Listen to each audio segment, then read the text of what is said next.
ಸೂತ್ರ 1. ಜನ್ಮ ಔಷಧಿ ಮಂತ್ರ ತಪ ಸಮಾಧಿ ಜಾಹ ಸಿದ್ಧಯ. ಪದಗಳ ವಿಭಾಗ: ಜನ್ಮ, ಔಷಧಿ, ಮಂತ್ರ, ತಪಃ, ಸಮಾಧಿ, ಜಾಹ, ಸಿದ್ಧಯ. ಪದಗಳ ಅರ್ಥ: ಜನ್ಮ ಅಂದರೆ ಹುಟ್ಟು, ಔಷಧಿ ಅಂದರೆ ವನಸ್ಪತಿ, ಗಿಡಮೂಲಿಕೆಗಳು, ರಸೌಷಧಿಗಳು. ಮಂತ್ರ ಅಂದರೆ ಓಂಕಾರ ಅಥವಾ ಗುರುಗಳಿಂದ ಉಪದೇಶ ಮಾಡಿದಂತಹ ಬೀಜ ಮಂತ್ರಗಳು. ತಪಃ ಅಂದರೆ ಸುಡುವುದು ಅಥವಾ ದೂಷಣೆಯನ್ನು ನಿವಾರಿಸುವಂತಹ ಪ್ರಕ್ರಿಯೆ. ಸಮಾಧಿ ಅಂದರೆ ಸಂಪ್ರಜ್ಞಾತ ಸಮಾಧಿ, ಅಸಂಪ್ರಜ್ಞಾತ ಸಮಾಧಿ. ಜಾಹ ಅಂದರೆ ಹುಟ್ಟಿರುವಂಥದ್ದು, ಜನ್ಮ ತಾಳಿರುವಂಥದ್ದು. ಸಿದ್ಧಯ ಅಂದರೆ ಕ್ಷಮತೆ, ಪರಿಪೂರ್ಣತೆ, ಪ್ರಾವೀಣ್ಯತೆ. ಭಾವಾರ್ಥ: ಈ 3 ಪಾದಗಳ ನೈಪುಣ್ಯತೆಯನ್ನು ಹೊಂದಿರುವಂತಹ ಯೋಗಿ ಶ್ರೇಷ್ಠನು ಕೈವಲ್ಯದ ಕಡೆಗೆ ಹೋಗಲು ಈ ಸೂತ್ರವು ಮೊದಲ ಮೆಟ್ಟಲು ಆಗಿದೆ.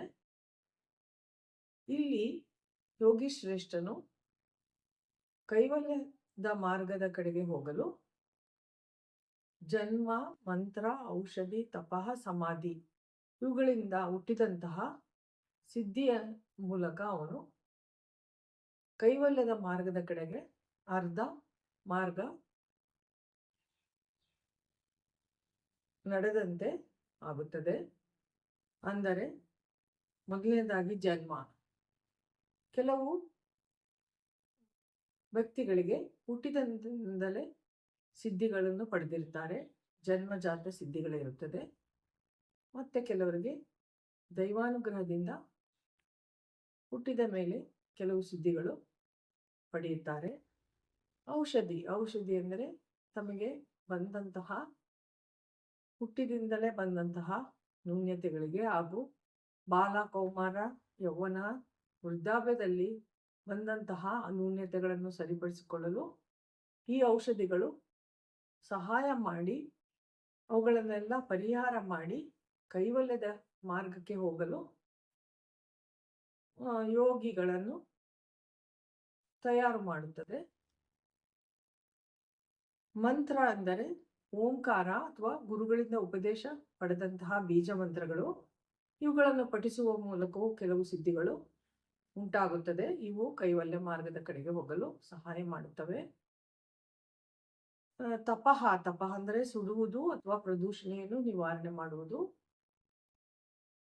ಅಷ್ಟಾಂಗ ಯೋಗವನ್ನು ಆಚರಣೆ ಮಾಡಿದರೆ ಅವನಲ್ಲಿ ಇರುವಂತಹ ಸಂಚಿತ ಕರ್ಮವು ಭಸ್ಮವಾಗಿ ಹೋಗುತ್ತದೆ, ಪ್ರಾರಬ್ಧ ಕರ್ಮವು ಸಹನೀಯವಾಗುತ್ತದೆ.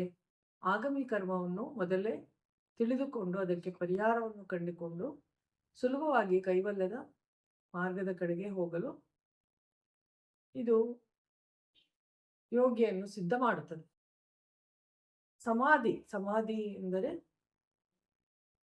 ಅನನ್ಯತೆ, ಏಕತೆ. ಇಲ್ಲಿ ಯೋಗಿ ಶ್ರೇಷ್ಠನಿಗೆ 3 ರೀತಿಯ ಪ್ರಜ್ಞೆ ಉಂಟಾಗುತ್ತದೆ: ವಿಶ್ವಪ್ರಜ್ಞೆ, ಆತ್ಮಪ್ರಜ್ಞೆ ಹಾಗೂ ದೈವ ಪ್ರಜ್ಞೆ.